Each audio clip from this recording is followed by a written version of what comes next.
Hello and welcome back to the Surfer's Library, proudly presented by Hillsborough Surf Club. I'm Billy Jack, your guide through the pages of surf history, culture, and legends. Hello again. I'm so glad you decided to paddle back out with us. This episode, we're continuing to read Transcendental Memories of a Surf Rebel by Michael Lear Hinson and Donna Clausen-Jost. If you would like to read the book for yourself, it's available on Amazon.com and EndlessDreamsPublishing.com. It's full of great pictures that you're really going to have a hard time finding on your own, so I highly advise you picking it up. It's a great addition to any surf library. Also, if you'd like to help support the podcast, you can do so by visiting buymeacoffee.com/The Surfer's Library to do so. When we left off last episode, Mike was talking about the early days of competition, specifically the Tom Morey Invitational in 1965, where, by the way, he was robbed of a first-place finish, later corrected by Tom Morey, but nonetheless at the time had to be a bit of a sting. We pick up now in Chapter 31.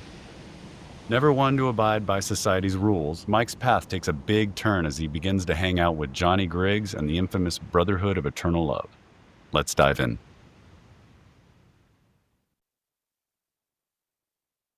Chapter 31. The Brotherhood. Surfing hadn't been just a hobby for quite a while, years in fact. Thanks to the endless summer and my shaping career, I actually made a pretty decent living at it. But it was so much more than just about the money. It was in my blood. Except for golf, I wasn't as passionate about anything as much as surfing. I definitely wasn't putting my life on hold waiting for the endless summer to premiere. Bruce was busy doing his thing, still trying to distribute the film in 1966. Most mainstream theaters branded the movie a documentary and passed on it. Warner Brothers also predicted it would never go beyond 10 miles from the beach. Bruce proved everybody wrong, though, when people lined up around the block in the middle of a freak snowstorm in Wichita, Kansas, just to watch The Endless Summer on opening day. After a 2-week sold-out showing, Bruce took out a loan on his house, had the film blown up to 35mm, then rented Kips Bay Theater in Manhattan, New York, where the movie opened to incredible reviews. He finally got the credit that he deserved. On the other side of the spectrum, the Brotherhood of Eternal Love was about to take over my consciousness. The whole thing about the Brotherhood was finding a way to be one with God. This small band of hippies from Laguna Canyon followed the Hindu religion loosely and accepted most of their beliefs without question. Every religion can teach you something important. Because the Hindus believed that taking acid was a sacrament of transcendence and smoking hashish was spiritually accepted in Afghanistan, the brothers figured the same should go for them when it came to LSD. Acid was a tool to seek self-improvement, to heighten your consciousness, take a really good look at yourself. It was both a spiritual and a communal event. They didn't feel guilty about dropping acid because it wasn't illegal. Johnny Griggs started up the Sunday sessions to lead small groups of followers through acid experiences at the beach, out in the desert, or down in Baja. Black's Beach in San Diego County was one specific spot, hard to get to, unpopulated, and free from harassment of the cops. Black's is better known today for its nude beach. Part of the beach lies within the Torrey Pines State Park, and the other is on the property owned by the city of San Diego, where nudity is prohibited. There are no easy entrances into Black's. It sits at the base of a cliff, and you can either climb down or enter from the water. Chuck Mendel and Dennis Rainey, who were qualified LSD guides, arranged for Melinda and I to tag along one Sunday. A group of 20 of us started out before dawn. Holding hands, we hiked down the cliffs from the south side, young and old, and a few token heroin addicts with twisted bodies. It didn't take long for me to feel like I was welcome. The whole peace and love generation. When we got down to the wide sandy beach, you could tell they'd done it before. Everyone had a purpose. The men cleared away the washed-up driftwood and seaweed. Melinda helped the women lay out muted Indian tapestries, hand-woven baskets filled with homegrown organic fruits and vegetables, and a variety of breads straight from the oven. Once everyone settled in, Johnny Griggs and I sat down, and I swear we started talking and didn't shut up. It was like we'd known each other for years. I was completely impressed with everything about Johnny, even his facial expressions. The guy had gold coming out of his eyes. It's unbelievable when you think back about what kind of person Johnny was before he dropped LSD. Troublemaker, leader of the street sweepers, heroin addict from Lancaster, California. He thought you were weird if you didn't own a gun. Even though Johnny was a little squirt, he could walk up to a guy in the bar who was getting all the attention and pop him in the mouth for no reason. All that was another lifetime, though. Now Johnny's world revolved around God. Even though my parents raised me Episcopalian, I was looking for a simpler concept. The Yogananda and his Self-Realization Fellowship Temple up in Hollywood had been happening since 1942. After a couple of visits, I was hooked. Johnny listened closely, then brought up the message that God sent him through LSD. It was funny. Everything he said was right on. He was God in disguise. Everyone on the beach started to pray. You could hear the chant through the crowd, the silent sound of the concept. Om. The acid was passed around and everybody dropped at the same time. Johnny got up and opened his copy of the Tibetan Book of the Dead. Going into this, understand who you are, Johnny said. It's a very important concept and a pretty personal thing to find out. If you do, it'll give you a more humane side. The Tibetan Book of the Dead, which is meant to be read out loud at the moment of death, helps the dying free themselves from their body. If they can't accept that they are no longer shielded, they need guidance until they achieve enlightenment. The book can also be used to shed your ego. Ego is what drives most of us. It suppresses our spirit. Our egos create competition, manipulation, and confrontation. These are all a waste of time. The bullshit keeps us from being who we really are, loving, trusting, and peaceful. Ego meditation helps you reach that level of consciousness so you can achieve a psychedelic experience. Oh, sisters and brothers, the time has come for you to seek new levels of reality. Your ego and your game are about to cease. You are about to be set face to face with the clear light. You are about to experience it in its reality. In the ego-free state, wherein all things are like the void in the cloudless sky, and the naked spotless intellect is like a transparent vacuum, at this moment, know yourself and abide in that state. The Tibetan Book of the Dead also warns about the death and rebirth of the ego. Instead of being afraid, take advantage of it. That clear light might have been what Johnny saw the night at the beach. Using it to attain understanding and love could have been God's message. A big part of a psychedelic experience are hallucinations. According to the book, it's an opportunity to learn about yourself and the world. You've got to let the clear light's ceaseless transformation of energy guide you through these visions and through your new life to come. Don't fear it. Surrender to it. That's what they call the state of perfect enlightenment. Things got really quiet on the beach. All you could hear were the waves crashing. People started drawing deep into their own experience. The ones who had dropped before had no problem. They knew where their heads needed to be. For those of us experiencing acid for the first time, you didn't really know what would happen when you melted that little tab on your tongue. That's exactly why Johnny brought guides along. He trained some of the brothers to deal with bad trips. They didn't get merit badges or anything. They were just there to help out. Be in the here and now. Pay strict attention to what they say and feel, and basically just listen, Johnny told the guides. Let them know no matter how their experience turns out, it's only a figment of their imagination. The trick is to turn negative thoughts off as quickly as they turn them on. Timothy Leary wrote, "At the very worst, you'll end up the same person who entered the experience." With all the ego shit happening with surfing and the movie, I'd been going through some really weird trips. So I sat down on the beach and decided that all my self-important crap needed to be cut loose. My mind strayed back to when I was 5 years old. I was building a fort out of cardboard boxes in my backyard with Tommy Baker and a couple of the other kids. We lived in Imperial Beach where the naval housing units ran along the bluff. It was really hot. I remember walking on our hands and feet up wooden stairs that went on for miles. I thought they'd never end. My mother was there.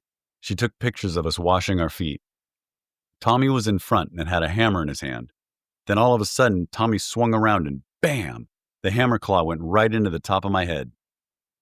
The next thing I remember, I was flying by helicopter to the place where Santa Claus always came. My mother and I were rushed to a cold room with a bunch of people in white coats, and everybody was very serious. I never saw the blood gushing from my head. All I know is that when I opened my eyes, my body was laying on a big table covered by a white sheet, and I was hovering over myself. No pain, just floating. I didn't care that the doctor left. My mother was still right next to me. When she started to leave, though, that's when I panicked. There was no way I was going to be left alone, but I couldn't tell her to stop. No sound came out of my mouth. My mother was heading for the door. She was ghost white and sobbing. Thank God she turned around to look at me one more time. I had to do something to keep her from going. Wham! I twitched back into my body. Mommy! I screamed bloody murder. The first blast of consciousness that hits you on acid is a doozy. The physical, mental, and atmospheric auras of those close by all collide at the same time. Everybody's garbage spills over onto you and you become highly sensitive and vulnerable. Once your body rises off the ground, it's really hard to find your way out of the confusion. It's a whirlwind of thoughts and energy that comes from nowhere. It's God conscious. For that reason, some people meditated by themselves. I guess they needed the privacy of their own psychedelic realm. You knew they were still with us as soon as you heard their screams bounce off the cliffs. God, this is great! Turn on, drop out, and take off. I left Melinda on the beach with her friends. She was cruising along, so I paddled out. Black's Beach is a southwest swell coming from a deep channel into a sandbar. It produces large waves and deepens all along the beach. In the morning, there's a constant offshore breeze that comes through the canyon, mostly north prevailing winds. It's glassy everywhere except Torrey Pines. The salt water touched me with every movement. Colored reflections of light bounced off my board and body. The breeze ran through me and into my consciousness. The waves and the currents of the powerful ocean flowed in a cosmic motion, bringing me closer to God. Everything's so clear. Normally, a cloud is one-dimensional, but on acid you see through the layers. It's like flying on a plane through the clouds. Layers of horses' manes surrounded by colorful electricity. You have complete clarity. All of a sudden, I noticed I was floating out to sea, way past the breakers and close to the channel. I was headed for Baja and I couldn't do a thing about it. Up to that point, it really didn't bother me. But once I was aware of my surroundings, I got scared and held onto my board with a death grip. Almost as quickly, my mind kicked back into gear and I hustled toward shore. Just inside, a wave formed out of the melting sea with a listing motion. It flowed toward me with diamond reflections. I made a subtle move. I didn't have to work hard to catch it. In fact, I didn't think about it at all. I was the observer and the board was the pilot. I was in the realism of no reference. My contact with nature was so perfect that the wave picked me up and instinctively followed the natural angle of my movement. The breeze coursed over my whole being as I sailed across the celestial sea. Everything was symptomatic of nature, swells of the current, sounds and smells of the ocean, all enhanced by my cosmic environment. I washed up on shore at dusk. The pasty-faced smack freaks that came down to blacks in the morning were now standing tall and sunburned. As soon as LSD seeped into their polluted bloodstream, their gnarled-up bodies did a 180 and they led us back up the side of the cliff. The truth is, I wouldn't be clear-headed for a few days. The usual re-entry time for your mind and body to adjust to where you were before your experience. To me, smoking pot the first time was much more of a jolt than dropping LSD. But talk about out-of-body experiences. Subconsciously, for years, I'd been trying to figure out what my near-death episode at 5 years old meant in my life. Now, the pieces of the puzzle fell into place. It was acid and my belief in a higher being that brought me closer to the truth. After Black's Beach, my first few experiences on acid were the same, smooth and guilt-free. We were experimenting with something that, if used correctly, was a mind-expanding drug that got you in the routine of being blank for 3 days. I was always careful whenever I dropped acid. You know what they say, it's all right to have an out-of-body experience. Just don't forget your name and where you live, or you may not come back with all your marbles intact. The most important thing that happened on my first acid experience was that Johnny and I bonded spiritually as loyal and lifelong friends. If it weren't for his passionate stories about God and mortality, I wouldn't have hooked up with him at all. I wasn't exactly looking to hang out with a bunch of hardcore criminals, but we completely understood each other in the instant we met. We just clicked. Hell, we didn't click, it was more like we snapped. I went to some of the Sunday sessions at Black Beach when LSD was still legal, recalls Melinda. One day I crawled back to my mother's house near the La Jolla Beach Club, filled with her usual cocktail group, and I started ranting about the awakening of the world. We need to realize we're on one piece of land and together we should work for the common good of making it a better place for all, I told her and her friends. Always unbiased, my mother sweetly smiled and asked, "Would you like a scotch and water, dear?" Chapter 32. Woodland Drive. Day-to-day life in Laguna Canyon was pretty mellow. The Krishnas and the born-agains tried to infiltrate Woodland Drive, but most of the houses were either rented or owned by the Brotherhood. It was very communal and loving, the way they hoped the rest of the world could live. About 2 miles inland from the Pacific Ocean, right at Main Beach, Woodland sat on the other side of the fence from the Thurston Trailer Park. Between the two neighborhoods, there were some real characters. Sam was this 70-year-old Italian guy who was arrested for dealing heroin. I guess some people never learn. Then there was Don Doit, one of the gays in the park. He walked around policing the area in his Speedos and gave us a ration of shit whenever we tried to climb the fence. It wasn't until after dark that things really got jamming on Woodland. Chiming finger cymbals and chanting on one end of the street mixed in with the Christian songs blaring from the other, and sometime after 10, the brothers would blast the whole neighborhood with their electric guitars. As the ringleader of the brotherhood, Johnny Griggs was very low-key. There was never any problem with egos with any of the brothers. Everybody downplayed their positions. Johnny had no problem handing the reins over. In fact, he encouraged the brothers to learn the business. If you think about the concept, it's pretty ingenious. It's easier to run things when people think you're the janitor. He was still in full control. He just eliminated any outside attacks by disappearing once in a while. Powwows were the Brotherhood's way of keeping an eye on things. Besides brainstorming future deals, Johnny made sure all the cars were up to code. There were no burned-out taillights, no expired registrations. Basically, he reminded everybody to be smart about minor details. There were 3 rules. Never argue about money, only take care of current matters, and if you don't have any business to discuss, don't show up. For members who lived outside the canyon, upcoming meeting times were posted on telephone poles around town.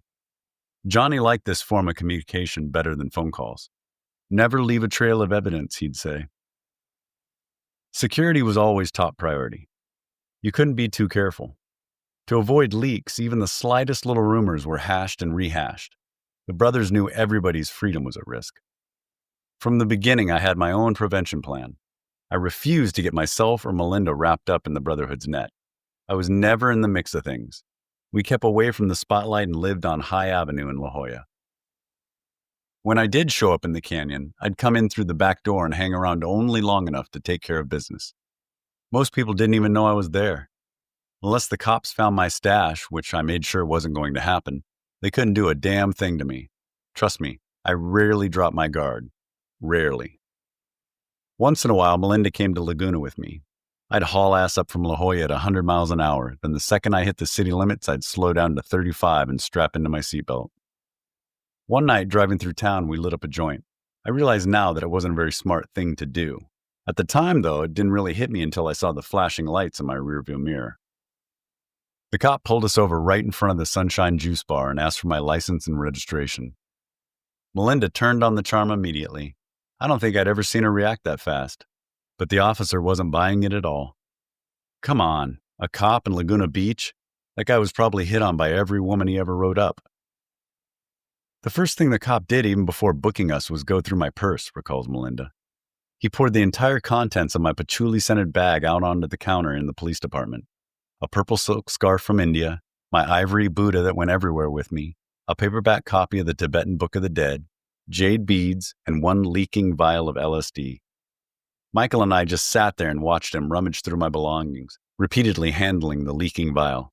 He had no clue that he was dosing himself with the finest acid around.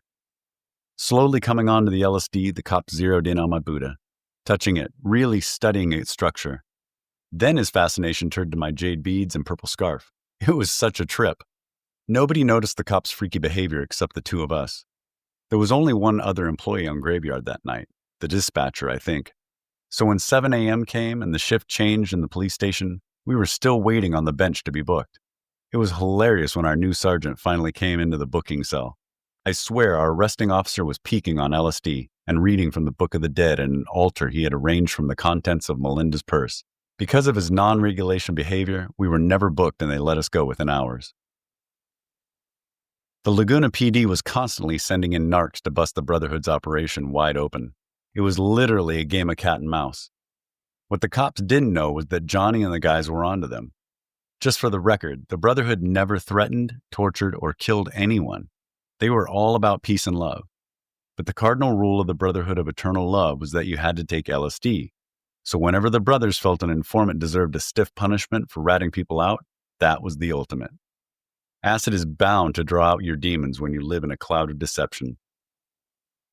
By the end of 1965, there were so many wild rumors, people didn't know what to believe. The authorities credited the Brotherhood with running a multi-million-dollar LSD, marijuana, and hashish smuggling ring and employing up to 750 people. There was also the rumor that the Brotherhood stashed drugs in caves along the cliffs in Laguna, and were even building an underground pipeline that tunneled all the way out to the Mojave Desert. Come on, a tunnel all the way out to Mojave? That's a lot of pipe to lay without getting caught, man. As far as the caves go, sure, there were hippies that lived in the hills behind Canyon Acres Drive, but there weren't any drugs hidden up there. Nobody could convince the cops they were wrong, though. They had a bug up their butts about the caves and blew them all up with dynamite. Drops and deliveries were never that ingenious. The brothers were flat out never arrested because deals were made in broad daylight, in everyday ordinary places that the cops would never think of, like right in front of City Hall. They also never repeated a drop point, and as business grew, different types of transportation were used. Planes, helicopters, anything and everything was enlisted for the cause. Whether the leads were true or false, the cops were constantly sifting through information. One thing about law enforcement is that they have a sixth sense about people. A detective can walk into a situation, know absolutely nothing, and just wait for you to trip up. That's how you got nabbed. The only sure thing about the drug business is that eventually everybody gets caught. Johnny and the brothers had to be on their toes. Chapter 33. Leary. I don't really remember what I was doing the day LSD was banned. It wasn't like when Kennedy died. Everybody knows exactly where they were when the sad news came on the radio and television. The only thing I do recall about possession of acid becoming a felony is that I heard it from a cop. Except for that flashback, I've never had a single memory about the day. You know what they say, if you remember the 60s, you weren't really there. I specifically recall mumbling for days, they're going to make consciousness illegal. I was absolutely blown away, says Melinda. Harvard psychology professor Tim Leary got really involved with LSD after the CIA leaked the formula onto college campuses. Experimenting with drugs in social settings until an article was published about his antics, Leary and his crew, the International Federation for Internal Freedom, split for Zihuatanejo, a small Mexican fishing village on the Pacific Ocean. The article prompted a state investigation that got him canned from the university and kicked out of Mexico.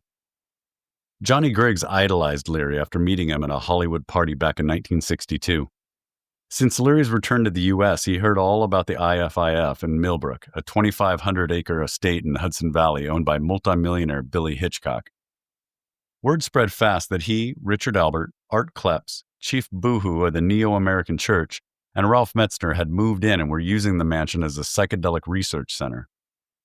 Johnny also kept close tabs on the Senate Subcommittee on Juvenile Delinquency. Chaired by Senator Thomas Dodd from Connecticut, Leary was asked to testify to help them decide if they wanted to keep testing LSD. Man, was that a showdown. As the hearing wore on, the government's stance became pretty clear-cut. No one on Capitol Hill wanted to hear anything good about LSD. In between all the spouting off, Leary suggested a 1-year LSD moratorium. He promised to convince everyone in the country to stop dropping acid for a year if the government made it legal afterwards. Then he proposed special psychedelic training centers and licensed users. As a last-ditch effort, he stressed how LSD promoted spiritual growth, then finished up by ranting and raving. At the end of the hearing, possession was still legal, but sales and manufacturing were a misdemeanor. Then it was up to a felony with a fine of 1 to 5 years in prison for the first offense and up to 10 for repeats. On October 6, 1966, possession of LSD finally became a criminal offense. But by that time, it was too little too late. We were way beyond saving. Johnny was so impressed with Leary and his beliefs, he read his book, Start Your Own Religion, and 10 days after LSD was banned, he sent Glenn Lynn to an LA attorney to incorporate the Brotherhood of Eternal Love. Glenn was his first choice to file the paperwork because he was the only brother without a rap sheet. As soon as the papers were drawn up, Johnny wrote the Brotherhood's Articles of Incorporation, which some say were copied from Leary's League of Spiritual Discovery, to bring to the world a greater awareness of God through the teachings of Jesus Christ, Buddha, Ramakrishna, Babaji, Paramahansa Yogananda, Mahatma Gandhi, and all true prophets and apostles of God, and to spread the love and wisdom of these great teachers to all men. We believe this church to be the earthly instrument of God's will. We believe in the sacred right of each individual to commune with God in spirit and in truth, as it is empirically revealed to him. There were benefits to being a nonprofit religious organization. They could launder smuggling profits through a legitimate business and funnel a percentage back into the Brotherhood for legalizing LSD and marijuana and finding property. Johnny also wanted a place to offer the elements of our lifestyle to everybody, not just the Brotherhood. But he wasn't sure how to go about it. Together with Dion Wright and some of the brothers, the idea for Mystic Arts came up, a miniature cultural center and the first head shop in Laguna Beach. I chose to stay behind the scenes in the planning stages of Mystic Arts World, and only helped with the financing. I guess you could say I was a silent partner, mute, in fact. I never took credit for anything, but I was definitely in the conspiracy of it all. I know that the money I donated kicked the project right into gear. What the brothers needed first was an empty storefront in prime location. I remember Johnny and I driving by the abandoned women's club at 670 South Coast Highway across from Taco Bell. At one point, it had been donated by the city. Now it was run down and hadn't been used in years. There weren't any plans to renovate or sell it at the time, so Johnny approached the owner, worked out the details, and signed a lease. Startup was kept quiet. They didn't let anything out about what was going on, especially to the landlord. He'd find out soon enough, but things didn't move too fast at first. Everybody involved was either ignorant about construction or loaded all the time. In fact, there were a ton of mistakes before the legendary contractor Joe Miller turned up with the carpenters Smitty and Jack Harrington. Jack was one of the founding members of the Brotherhood and a real nice guy.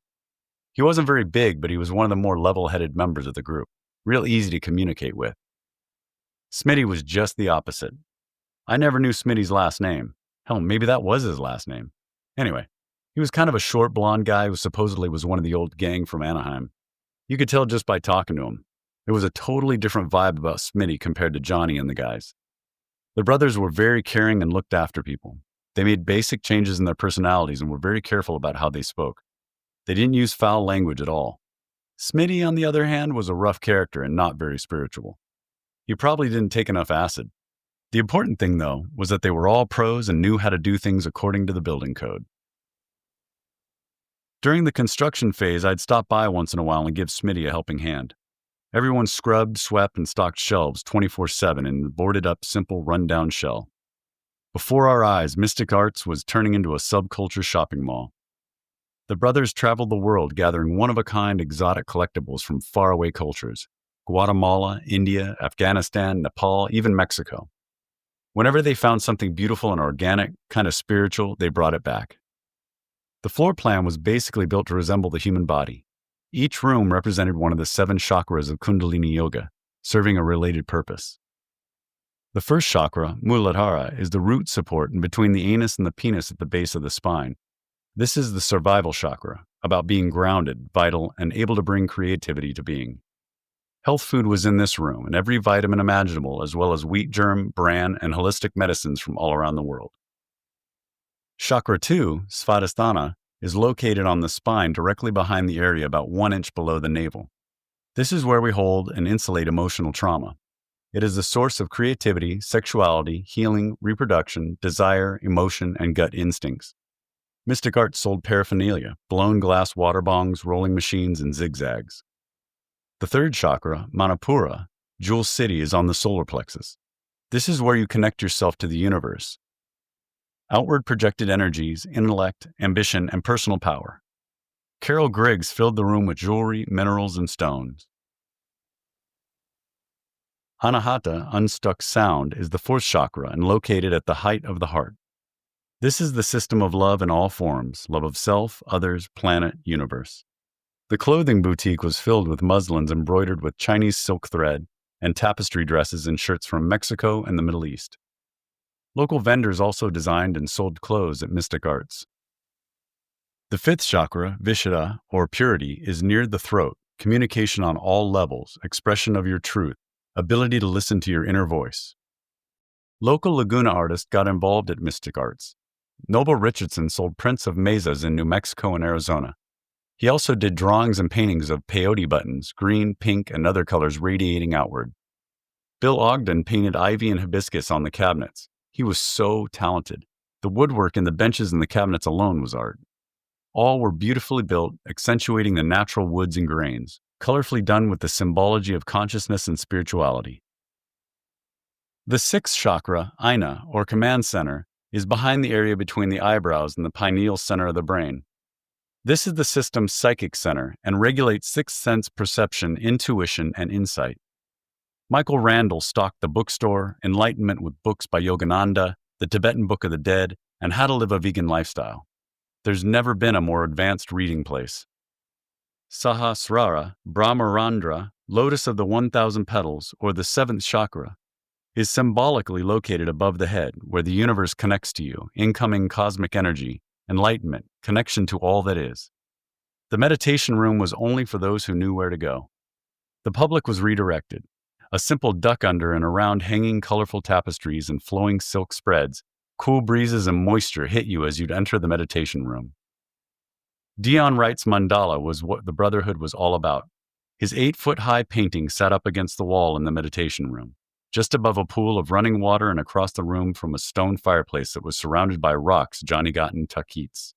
Carol draped silk fabric on the ceiling to look like a tent, and the maroon rug on the floor was so thick you felt like you were bouncing across a bed. Mandala was projected through me, explains Dion. I was not skilled nor worthy enough to try to do it, but it had to be done, and there was nobody else on the horizon to attempt it. After returning from San Francisco State College where my painting was exhibited, mandala hung in my backyard. John and Carol Griggs showed up one day, all togged out in their psychedelic finery, and asked if they could experience in front of it. After that, I was number one with him, and our association began. The meditation room was also used for religious rituals. Eastern music filled the air while you got lost meditating in front of the mandala. Every night at 6 o'clock, there was a 15-minute chant of the Om. Depending on how many people showed up sometimes, you could feel the room vibrate. The earthly sounds penetrated your whole being for days or weeks until you returned again for another dose of pure bliss. When Mystic Arts opened its doors in the summer of 1967, it was amazing. Everybody was totally blown away. Immediately, word on the street was that the Brotherhood was smuggling everything from marijuana to hashish to acid through the back room. It was ballsy enough opening the first head shop in town. They completely asked for any attention they got. But the high profile of Mystic Arts definitely prevented any serious smuggling. It would have been suicidal to exchange a load of hash oil for a briefcase full of money. No, I'm not going to lie to you. There was a whole lot of smuggling going on during those days. It just wasn't out of Mystic Arts. That doesn't mean there weren't plenty of small deals going on across the street at Taco Bell. The intersection of Clio Street and PCH was always packed. High school kids flocked to the beach on weekends, especially young high school girls. Man, they never had a problem scoring free drugs. The cops didn't care where they busted people. They lurked around the corner and popped anybody they could. Why not? It was guaranteed. There was always somebody loaded at Mystic Arts. It got so bad the police basically did whatever they wanted. It was crazy. Without knowing what was going on, they'd barge in and harass anyone they wanted whenever they wanted. Once they pestered some young girl who was loaded, but not caring, and found out later she was the daughter of an Orange County Superior Court judge. We didn't see those two cops for a while. The police tried everything, though, from raids to standing on the sidewalk telling people the devil was inside. They even tried to tape Mystic Arts off like a crime scene. No matter what they did, they couldn't stop it from happening.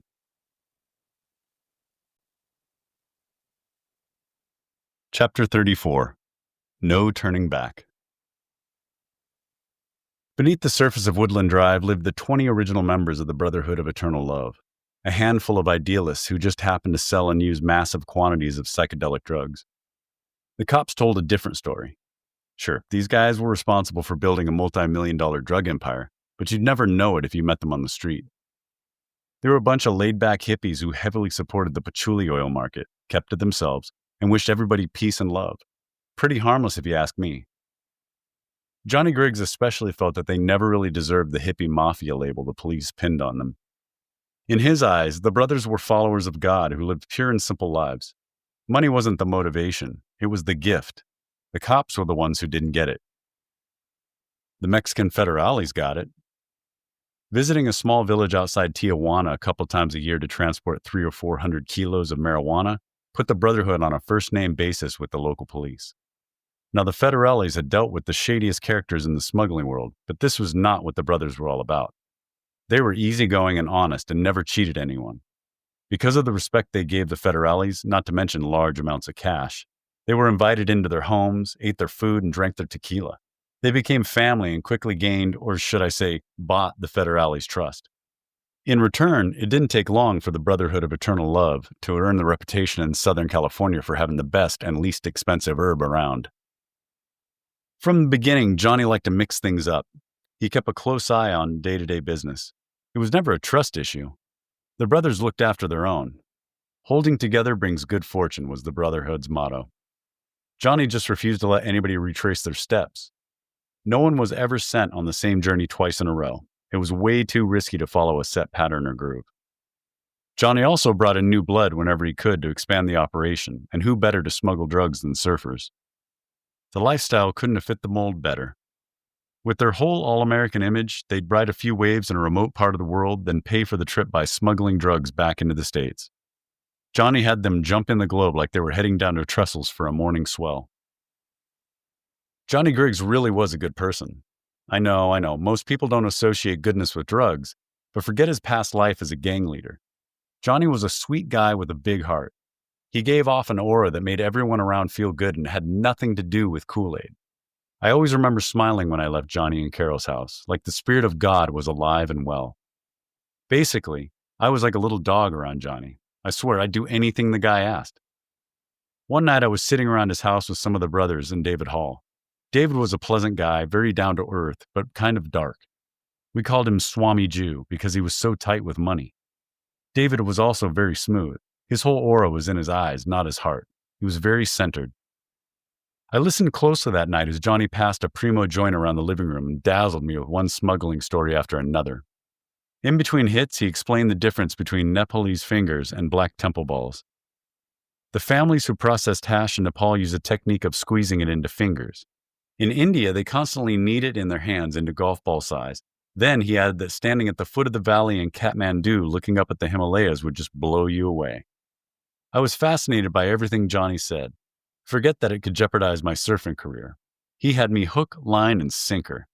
I kept picturing myself standing on top of Mount Everest with the U.S. flag in one hand and a hash patty in the other. I wanted in. At first, the brothers didn't want me to be part of it, especially David. You could tell he thought I was just a pretty boy and full of shit. He definitely didn't take me seriously. Johnny felt bad, though. He was the one who got me all pumped up in the first place. But this was business, and I knew that.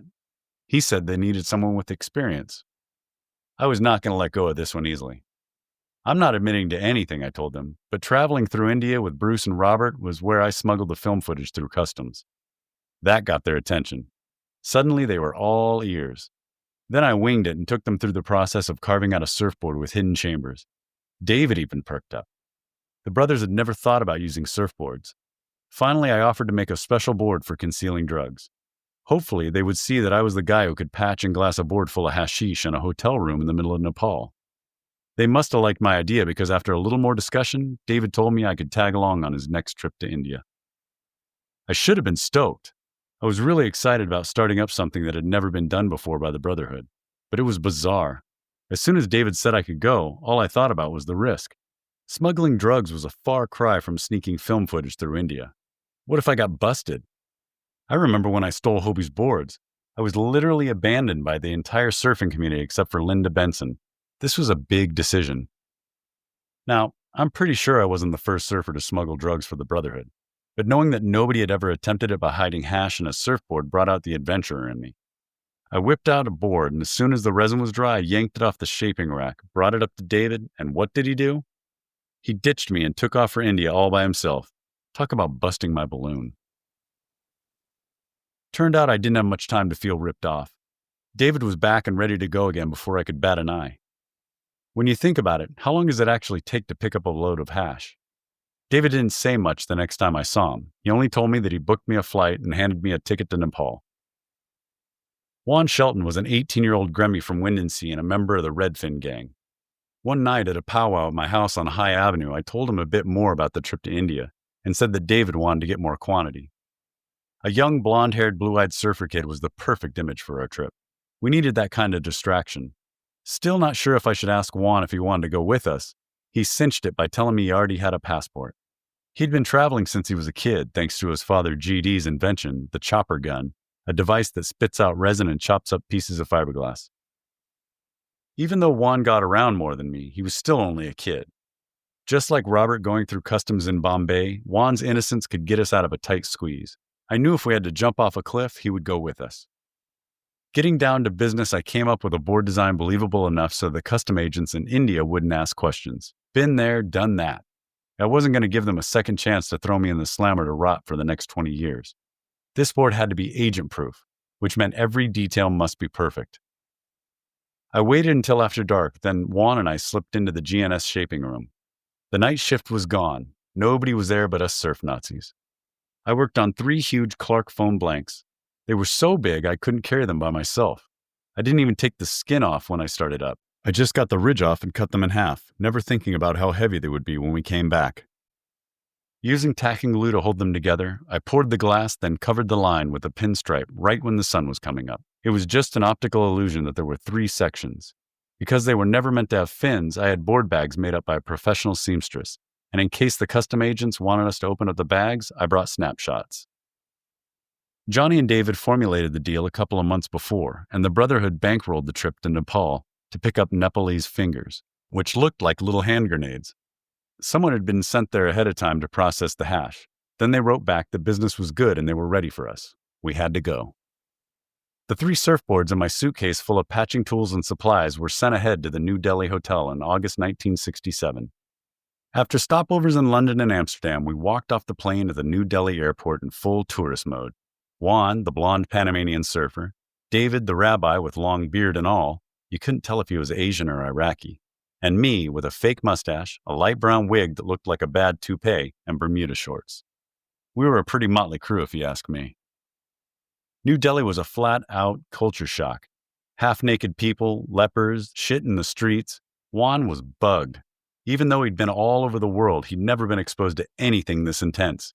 It was massive humanity all crammed into one city. Everything was right in your face. One of the reasons I wanted to go to India was to seek out the masters of enlightenment. My interest in Eastern philosophies got stronger through my association with Johnny Griggs. The whole ego trip from the endless summer was pushed off a cliff as soon as I dropped acid. Now my focus was on learning about higher power, and I'm telling you, Bombay didn't disappoint me. Every street corner was filled with holy people meditating, and each god had a different origin. Cows and lambs, cats and dogs, you name it. India has a god for it. I walked away with the knowledge that God comes in many forms, and not one of them looks like Bruce Brown. Kind of a different perspective, don't you think? David went right to work checking out the surroundings, getting a better rate for our money, playing tourist. Hiring a rickshaw man to take us from the airport to the money changer gave us just the image we wanted. Our Sikh driver was the exact stereotype of someone you'd see in India. White turban, long black beard. He took us all over Bombay. We went from a ceremony with water flowing down the steps where he gave us flower leis, rings, and stainless steel bands to buying hash. At the end of a long day of sightseeing, we were back in our hotel rooms smoking mir pipes and resting up for the flight to Nepal in the morning. Our first snag came when the front desk told David we had to send our passports to the consulate before we could cross the border into Nepal, and that there was a 3-month wait to get them back. Now remember, David was the go-to guy. He didn't panic. He just sent a cable to the Nepalese consulate asking if we could enter the country and pick up our passports the next day. Done. No problem. Flying over Nepal was unbelievable. The lakes looked like mirrors, one after another. It was magnificent. Kathmandu Valley was over 1,000 meters above sea level and surrounded by green terraced hills and red-tiled roofs. Everywhere you looked, there were temples and shrines. Once we got settled, we took a walk around Kathmandu to get our bearings, and I noticed the town was shaped like a bicycle wheel. Everything branched off the center like spokes. If you wanted to cross town, you just went back to the hub. It was so interesting. You couldn't get lost if you tried. You just hang out in the middle of town and everyone and everything would pass you by. I couldn't believe how much was happening in one place, and there was this really intense vibe. It was definitely chaotic. I swear, you had to keep turning your head so you wouldn't miss anything. Through the thick smell of incense, swamis kissed cobras on the head, cows had the right-of-way, and vendors lined up in the marketplace selling everything from fruits and vegetables to herbal medicine and pottery. We also found out that Kathmandu had 156 holidays a year, with a parade almost every day. Standing in the middle of all the craziness, I swear the whole caste system in Nepal passed us by in a matter of minutes. from high-class women who wore gold earrings and thick medallions around their necks to show wealth, to a guy who laid out his 15-foot-long braid enchanted with prayer wheels, to the untouchables over the bridge who worked with dead bodies, funerals, and garbage. These people were the least spiritual of all, and not sacred enough to be touched. Just before the sun went down, we walked up to a 10-foot statue of Kali. 4 arms, big hands, tongue sticking out at you, and fiery eyes. The goddess Kali has a long-standing history with the Hindus associated with death and destruction, but lately she's considered a mother-type goddess. Sitting at Kali's base, the sculpture was covered with flowers and food. Everywhere we went in Kathmandu, we saw people starving or dead on the side of the road, but here was a whole feast sitting at the feet of a goddess. I guess the locals would rather die than suffer the wrath of Kali. Wandering back to the hotel, we passed by the Blue Dragon, an opium house where expatriates hung out. Once I started paying attention, I noticed there were opium dens everywhere with people being led into little rooms of comfort to take a toke and blast off. Kathmandu was the gateway to China and known for its opium, so I don't know why I was surprised. It wasn't like the US where you had to hide everything. There were even smokehouses in Amsterdam where you could legally buy pot and smoke a joint in front of God and everybody. But this was opium. Do you know how many years you'd get if you got caught smoking opium in the States? Juan split and went back to the hotel for all I knew. He was old enough to be out on his own. David was in Nepal strictly on business. He wasn't interested in anything but meeting his connection, but I was up for a new experience. Time to go our separate ways, and for a few rupees, a Nepalese teenage girl led me through a tapestry curtain into a room dimly lit with candles. The opium den had all the trappings you'd expect to see in a smokehouse: tapestry rug, a bed with lots of pillows. The young girl motioned for me to sit down, handed me the pipe, and left the room. Pretty standard, I guess. I tried to be cool about it all, but I have to admit, it was trippy. Laying back, I held the long opium pipe over an oil lamp, which heats the opium until it vaporizes and you can smoke yourself to sleep. Nobody warned you about the jolt you get from smoking opium. You could never prepare for that first ride. I took one long hit off the pipe. Man, it tasted like shit. I was coughing my head off. I can't even explain to you the bad taste that it left in my mouth and the vomiting.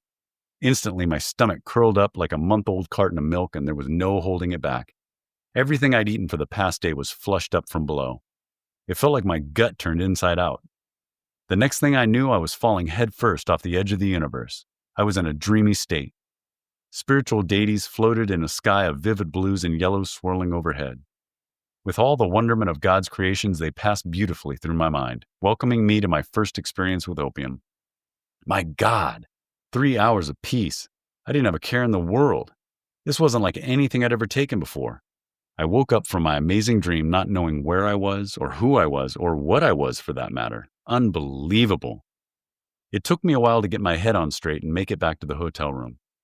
David was still gone meeting our connection, I guess, and I had no idea what Juan was up to, so I crashed right in the middle of the floor. The next morning, Juan was back, and we were eating breakfast when David came in with the hash. He was very serious about what he was doing in Nepal. This wasn't a sideshow. He had everything planned out ahead of time, all the way from disguises to getting us back into India. According to David, it was safer to catch a train to Kashmir than hop on a cargo plane to Delhi. You know, keep moving around. Flying commercial would be like writing your own death sentence. I was impressed. David was always 1 or 2 steps ahead of me. The train station at Kathmandu was a pit, worse than the New York subway system. Just like on the streets of Bombay, everything was happening smack dab in the middle of the station. Life was in motion 24/7. Animals, families with 4 or 5 kids, aunts, uncles, old people, they were all trying to get on trains that only stopped for 5 or 10 minutes. They were hanging off the sides of the trains, sitting on the roofs, and sleeping at the station. Hell, it looked like some of them even lived there. At every single stop, we saw more of the same, hundreds of people swarming to get on the train. Once we got back to the hotel in Delhi, it was my turn in the spotlight. Time to follow through with my end of the bargain. I started to get nervous. Keep in mind, I've never smuggled large amounts of drugs before, and I sure as hell didn't know anyone who concealed them in a surfboard. It basically was a theory that I sold to Johnny and David. Sure, I carved out a board for David's last trip, but I was never involved in the final stage of patching one up that was full of stash. Now, in that little room in India was my moment of truth. Sitting on the other side of the world with a pint of resin, catalyst, some cut pieces of fiberglass, tape, and a few razor blades, David handed the hash to me and asked, "Do you think you can do it?" Without waiting for an answer, he and Juan took off and left me alone to figure it out. The concept when I originally shaped the board was to glass and finish them and allow access to the middle to hide whatever we intended to smuggle. I knew from traveling through customs on the endless summer that the surfboard was a relatively foreign piece of baggage. Its size and weight were known only to me. Customs agents in the mid-60s didn't have hardly any experience with surfboards. So back home, I sanded down the seams from the mold, glassed them, and glossed color strips on the top and the bottom to conceal the half-inch of tape. Then I glassed over down the middle to gain access with a razor blade. First thing I did was open up a pint of resin. Just from unsealing that little can, the smell was so strong I knew I was going to get busted and quickly jammed the lid back on. Within minutes, the whole hotel would smell toxic. I was petrified and passed out for about an hour just because I didn't want to deal with the possible consequences. When I woke up, my first instinct, as usual, was to split, escape to Hawaii, but I couldn't do that to Johnny. The thought of him thinking I was a jerk who strung everyone out threw me into a life or death situation. There was only one thing to do. I took one of the razor blades out and cut down the intended seam. The board opened perfectly from the two halves of the stringerless blank. I used a spoon and a butter knife to make space for the hash, and after an hour or so of digging, I took a break and looked around. I swear, foam chips were everywhere. You couldn't even see the floor. I was so focused on what I was doing, I wasn't paying attention to the mess I made. I cleaned it up, filling every trash can in the room. But who was I kidding? This was a total waste of time. I had 2 more boards to go. David and Juan showed up right after dark and found me sitting in a sea of foam chips that stunk like Hobie's shaping room. He just looked at me like he wanted to call bullshit on everything I said. I just sat there waiting for it to hit the fan, ready to give him a load back if I needed to. I don't know if I was more pissed off at David for his smug attitude or at myself for screwing everything up. But I had to give the guy credit. He never said a word. He kept his cool, and he and Juan pitched in to help scoop out the rest of the boards. At 3 in the morning and 2 feet deep in foam, I broke out the resin to glass and seal the boards up. Looking around, the room looked like the production line at Clark Foam exploded. I sure as hell wasn't going to tidy up. That's what maids are for. But I'd bet money she just stood there scratching her head when she came in to clean the room. We left 2 days after we arrived, the surfboard stuffed to the gills with hash oil. We got to the airport safely and put everything through customs. No hassles. For some reason, I thought I'd feel like I did when I made it onto the plane in India on the endless summer trip. I would have loved to have seen Bruce or Robert come down the aisle so I could rip the reels of film from my chest. Instead, I had 30 hours ahead of me to mull over every different scenario of getting busted at LAX. I came up with some beauties too, from me being sent back to a New Delhi prison to a high-speed car chase through the streets of LA with surfboards strapped to the roof. If it had been different circumstances, this all might have been real funny. But the fact was that I was scared shitless. It didn't help that David kept us in the dark about everything. I mean, come on, throw us a bone. Like I said, though, David was the quiet and mysterious type. We weren't getting nothing out of him. No matter what anybody says, 30 hours on an airplane is an eternity. I don't care if you're one of those people who can fall asleep at the drop of a hat. You can take a nice long nap on your way back from India, wake up, and still have 25 hours to go. I thought I was going to go insane. I never wanted to get home so bad in all my life. But at the same time, I also knew that when I stepped off that airplane, I could be locked up and thrown in the slammer. Turned out, David forgot to mention that we didn't need to get the boards out of customs when we landed. Somebody just had to go back to LAX within a day or two and pick them up. I have never been so relieved in all my life. I just never figured out why he didn't tell us that in New Delhi. He could have saved a couple of my teeth from being ground down to the nub. Given a choice, there was no fucking way I was going to retrieve those boards. No way in hell. I was done. It turned out that David didn't go either. He always sent a runner. It was Juan, the little Grimmy from Wind and Sea, who actually brought back the boards. Balls of steel, that Juan. I guess it's easy to feel invincible when you're only 18.